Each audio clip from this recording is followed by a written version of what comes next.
If you're looking to learn how to value a property, then this video is for you.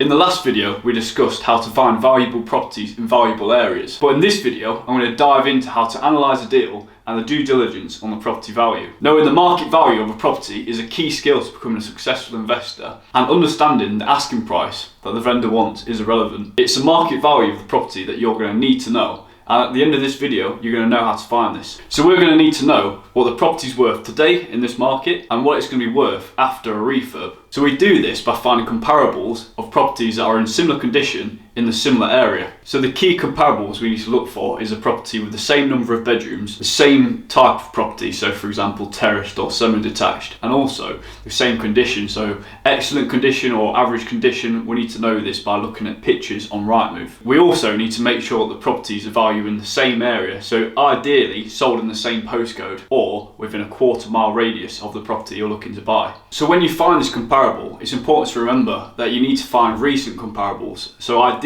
within the last 6 months. Surveyors will also look for comparables within the last 6 months, so it's really important to find properties that are recent rather than 2-3 years ago. So just to give you a bit of context to see how this can work in real life, is I bought this property for £92,000 as a 2-bed in poor condition, but after doing market research on the street, I knew that if it was a 3-bed in good condition, it would be worth £135,000 to £145,000. So I spent about 6 months fully refurbing the property, had a new kitchen, new bathroom, full rewire and a full central heating install, and a 3rd bedroom now upstairs. A surveyor has just come round and given the property a new value of £135,000. Step 1 is finding and getting to know your area. In the last episode, I showed you exactly how you can use websites like StreetCheck and Google Maps Street View to get to know your area in more depth. You can also use general Google search to find up-and-coming projects and developments that are going to add value to your capital appreciation in your area. Step 2 is you need to actually find the property in your area. There's multiple ways to find properties, however I use 3 main methods to find properties in my area. The first method I use when I find a specific property that I'm looking for is a direct to vendor letter. So what you can do is pay £3 to Land Registry and you can get the owner's address. What you can do is send a letter to the owner asking if they're looking to sell the property. The second method I use is Facebook ads. So you can set up a Facebook ad campaign saying that you're looking to buy properties in a certain area and that owners will actually reach out to you. And the third method I use is Rightmove. And some people think this is actually overrated, but if you get to know the estate agents and letting agents, then they can actually bring really good deals to you. So I've found 3 really good property deals that I've gone to buy through an estate agent. Step 3 is finding comparables online. So at this point, you now know how to become an expert in your location, the strategy you're looking to use, and multiple ways of finding property deals. So now you need to find out exactly how much it's going to be worth. So the best comparable you can find is a property that's just sold next door yesterday,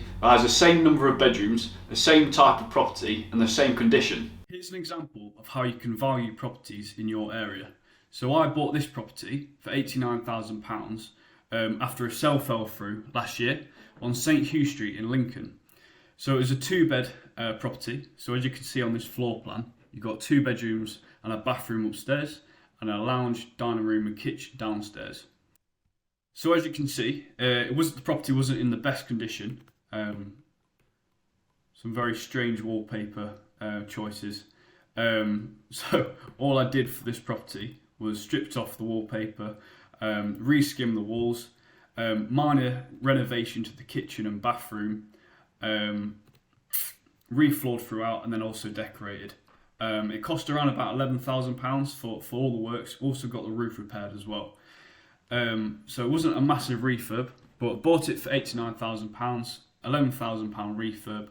And here's how you can actually use sold prices in your area to find comparables and to predict what a valuation will be based on a bricks and mortar valuation. So if you head over to sold prices, type in the postcode.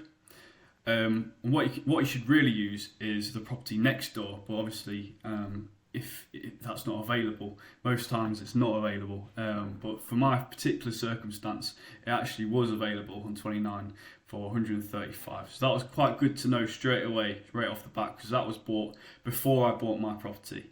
So that was good to know. If you don't have that, what you can do is go to within a quarter mile and that will give you comparables within a quarter mile of your property. Most surveyors use 6 months, but we can use 2 years if you don't have any comparables. They have Rightmove Plus, which gives them more options to look at different sold prices that we can't see in our free version of Rightmove.